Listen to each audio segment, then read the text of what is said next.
All right, guys, so there's been a lot of hubbubaloo about the one true ring from Wizards of the Coast Magic the Gathering. I thought we could talk about that today, and the question of does it even exist? And while we talk about that, I was going to grade these cards, and then I decided, I don't really feel like spending the money to grade them, so they're going back in my binder right now. Either way, what we are talking about is, does the one true ring even exist? And obviously, you know, Magic, Wizards, Hasbro has proven that it does exist. They have, you know, photographic and video evidence of the one true ring. The card, it looks pretty cool. It's foiling quite a bit. It's warping and bending, which is kind of funny. That shouldn't affect the grade of it, actually. Which is interesting. Usually that, you know, sort of like a bending card, like doing like that, it's not going to damage it. As long as it doesn't form creases or anything like that, that is not going to go ahead and actually lower the grade or anything along those lines. So it should actually be okay, I think. So I'm not too worried about that.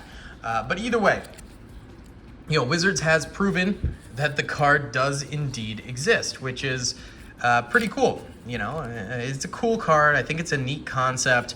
I think it will drive people towards Magic. Maybe not playing Magic, but definitely collecting Magic. These serialized cards are something that they've just started to really experiment with, and I'm curious to see how it honestly ends up going, because, you know, I'm not entirely sure if this is something that they should do in every set, but then again, they probably will, because the sets that do have serialized cards are way more than likely to perform better than sets without serialized cards in them.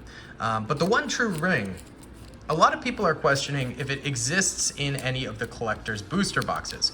You'll see a lot of online speculation that Wizards has gone ahead and pocketed the card, and it is hiding in some Hasbro employee's executive office or something like that.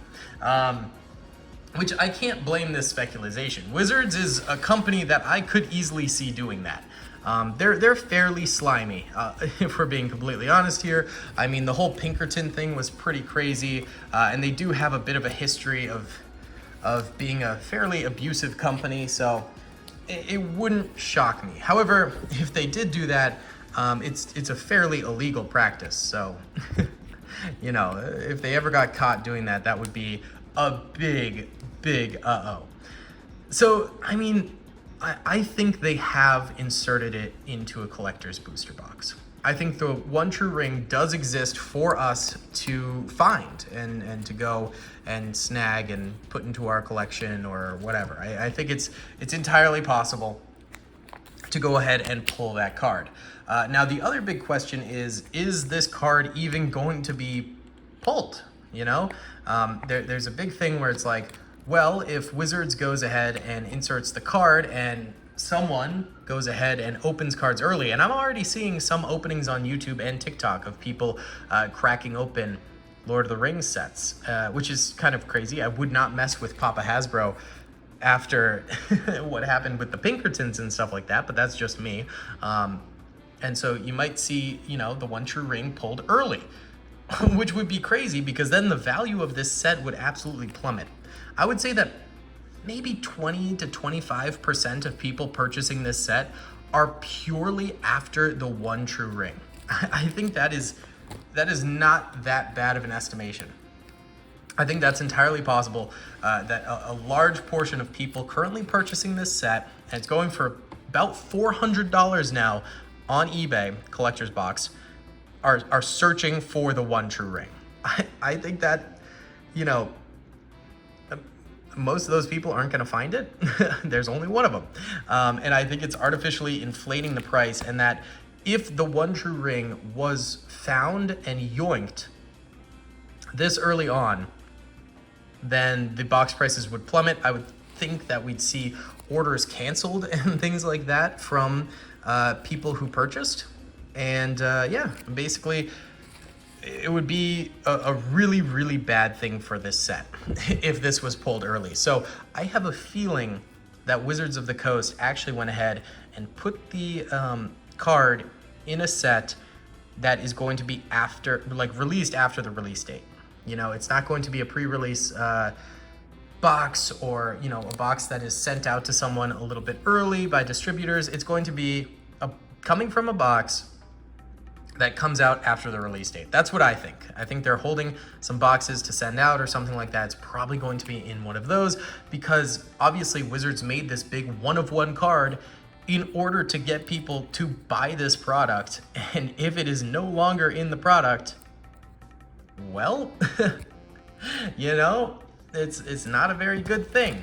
So that's just kind of my hunch right there, is that it will end up being opened after the release, if it does get opened at all, because that's another big thing.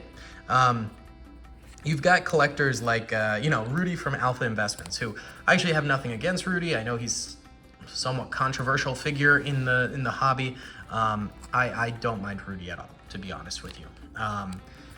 And I think people like Rudy, who buy, you know, an entire pallet of these boxes, they have 100 boxes locked away in some storage unit with a humidifier to make sure they don't get damaged, and they sit on them for 2 decades until the price of the box is $3,000, and then they start selling them. What could happen is one of these cards, well, the card, the One True Ring, there are other serialized cards too that I keep on accidentally mentioning, you know, these serialized cards don't ever get opened up, because they're going and they are sitting in some random dude's apartment, storage unit, what have you. It's just sitting around somewhere waiting to be opened by someone. And I think that is a very real possibility. That could happen. The card is just going to be sitting around, not opened by anyone for years, if ever.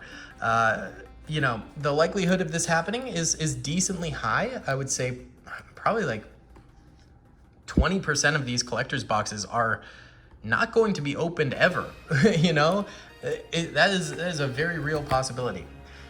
And if it is purchased early on the ring and opened, then I think the value of the boxes will go down. If it's pre-release, the value is going to plummet. If it's like a couple weeks after the release of the product, I think that the value will go down a little bit, but not completely. You have to remember there are other serialized cards within this product. I've also seen some pre-release stuff of this product, and the cards look good inside of it. It seems like there's a lot of value in it beyond just the One True Ring. I think it's a big driving factor for a lot of people, that one card, but if it doesn't get pulled, and it ends up getting pulled, you know, way down the line in the future, the set value will plummet a little bit, but it will eventually recover a decent amount because of those other serialized cards. And Lord of the Rings is also a massive property, and people want, you know, a One True Ring for themselves. They're, you know, it might not be the One True Ring, but it could be one, you know, the one ring that they can snag. We ran out of cards to sort and stuff like that, so I'm just kind of flipping through the pages. It gets pretty random in the back of this binder, but yeah. You know, I think that's something that could happen, is that, you know, eventually here we get to the point where the set value no longer contains the One True Ring, the one of one, and it's going to end up being, you know, still an expensive set because of those serialized cards and because of the hype around Lord of the Rings and things like that. I think it's entirely possible that that set still holds its value. Now, there's a bunch of people offering, you know, $2 million or whatever. I think actually the highest I've seen is $1 million by like Post Malone. A bounty on the ring. If you get the ring, give it to them, they give you $1 million. I think the ring probably going to be worth more than that, to be completely honest with you. I could see this being like a $1.5 million card. Like realistically, it's probably that sought after. It's got its place in pop culture. It's got its place in Magic collectors, and it is exclusive. I could see it being worth a lot more. So we'll just have to see. I'm curious. I think it's a very interesting idea, and I'm excited to see how it goes. But that being said, once again, you know, that is if the ring gets found, if it's not in an executive's office, you know, if it's sitting in someone's back room for like 4 years or something like that. We'll just have to wait and see, but I really hope it gets found, and I really hope someone is recording when it does. I did buy a box for myself. We're gonna try it, see if we could get a serialized card or the one true ring. I think it would be really cool. But yeah, either way guys, thank you so much for watching. I hope you enjoyed. Please be sure to hit that like button, subscribe if you haven't already, and comment down below your own thoughts. Peace. I hope you guys enjoyed that video. Be sure to click that subscribe button for more content, and hit the notification bell if you'd like to be alerted to whenever I live stream or upload. Thanks so much.